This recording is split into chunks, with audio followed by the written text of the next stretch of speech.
Bird ফ্লুয়ের ঘটনা খতিয়ে দেখতে মালদায় এলেন স্বাস্থ্য দপ্তরের প্রতিনিধি দল। প্রসঙ্গত 5 বছরের মাথায় ফের বার্ড ফ্লু আতঙ্ক। 2019 সালে শেষবার বার্ড ফ্লুয়ে আক্রান্তের সন্ধান মিলেছিল বাংলাদেশে ও পুনেতে।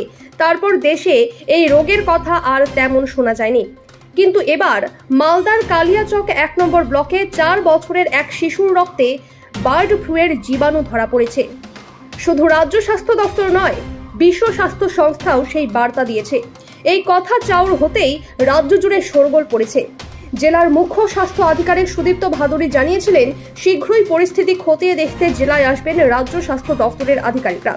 সেই মতোই মালদার কালিয়াচকের সিলামপুর গ্রামীণ হাসপাতালে পৌঁছায় ওই প্রতিনিধি দল। প্রতিনিধি দলে আছেন ডক্টর দীপঙ্কর মাঝি সহ 3 জন। ব্লক স্বাস্থ্য আধিকারিকের সঙ্গে বৈঠক করে ওই ঘটনার বিস্তারিত আলোচনা হয় বৈঠকে। না, আর কারো পাওয়া যায়নি। এটা নিয়ে প্যানিকের কোনো কারণ নেই এবং এটা নিয়ে আর কি পদক্ষেপ, যা পদক্ষেপ নেওয়া সেটা তো নেওয়া হয়েইছে। আমরা সার্ভিলেন্সটা ঠিকমতো জারি রাখবো।